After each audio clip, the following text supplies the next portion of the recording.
In this video we're talking Google Slides, how to use bulk object formatting.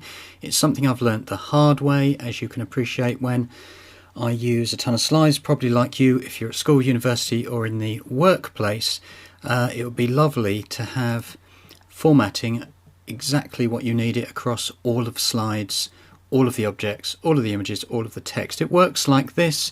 If you just click once in the top area of this title and you hit Format Options, it means that in this example, and I'm only talking about drop shadows in this particular video, and that is that we've got a checkbox of drop shadow.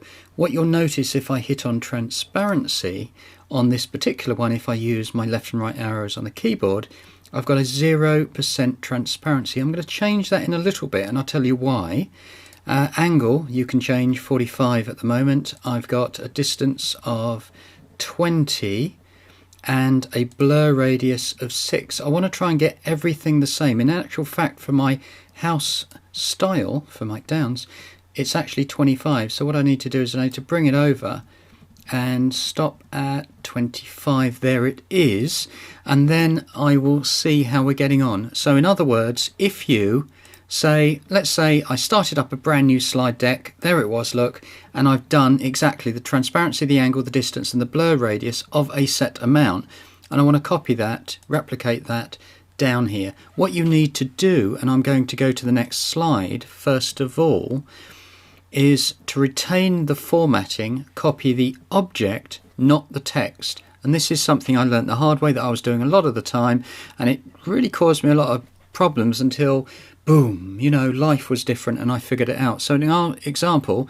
literally an example, if I copy the MPL of this word, which you'll notice has already got a drop shadow on it, and I said Control-C keyboard and Control-V, you'll notice that when I bring the text in, it has none of the formatting. Do you see the problem going on here? That if we wanted to have everything exactly right, we can't do it that way because it only brings the text, not the formatting. So to copy the object, what we need to do is select the whole of the object, Control Copy or Control C, Control V, and you'll notice there that what we've instantly done is got all of the formatting brought along with it. That's pretty much it, apart from to say that if you go on, of course, you know, there's more to it because you can see my slides coming up on the left hand side.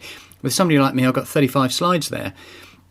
I haven't found a way to object format multiple slides.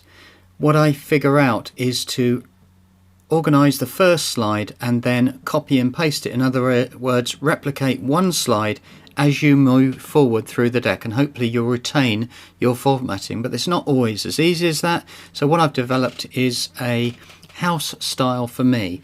You'll find that the default slides standard formatting numbers for transparency, angle, distance and blur radius are 50, 91, 2 and 4.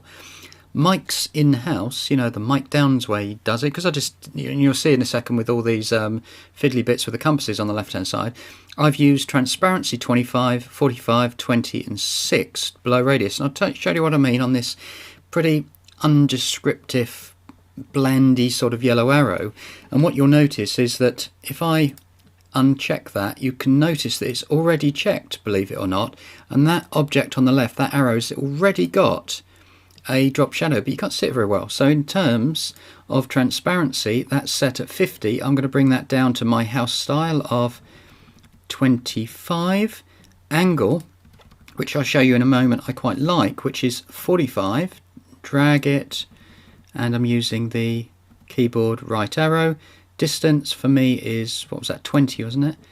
And you can see 20 coming up. There you go, 20. And blur radius, not much, blur radius of about 6. You can see there that we've actually given just a little bit more of the fact that you've got a shadow on this quite hard to do arrow. Obviously arrows wouldn't be that big normally.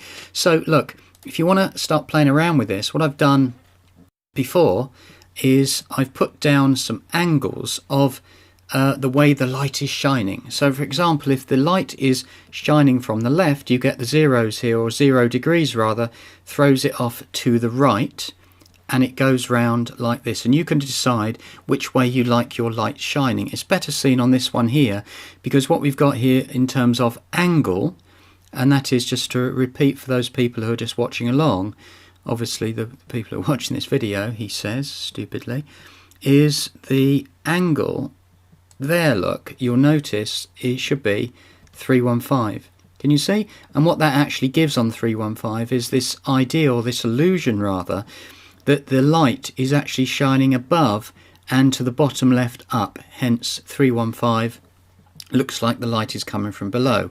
31, that's not true, is it? Oh man, I've made a mistake there. Can you see my mistake? Luckily I'm in slides. I can make it better actually, and that was 90, wasn't it? Stupid person has 090, isn't it? There you go. So what we've got here is 90 is from above, 180 is shining from the right across. That's just the way that I've done it. This protractor in the middle is 0 to 180. Look, all I can say is that if you get this right, then sometimes it actually works. This is an example slide, actually this bottom one, and you can see that the method here, well, not with this text on screen, but this is an example, is that if you click once, or even click and highlight something, when you do the format options, the whole slide changes, by the way, as a final tip. So if I wanted to change this whole lot, say to green, you'll notice that the whole slide has changed, not the piece that I've selected with just those few words of text.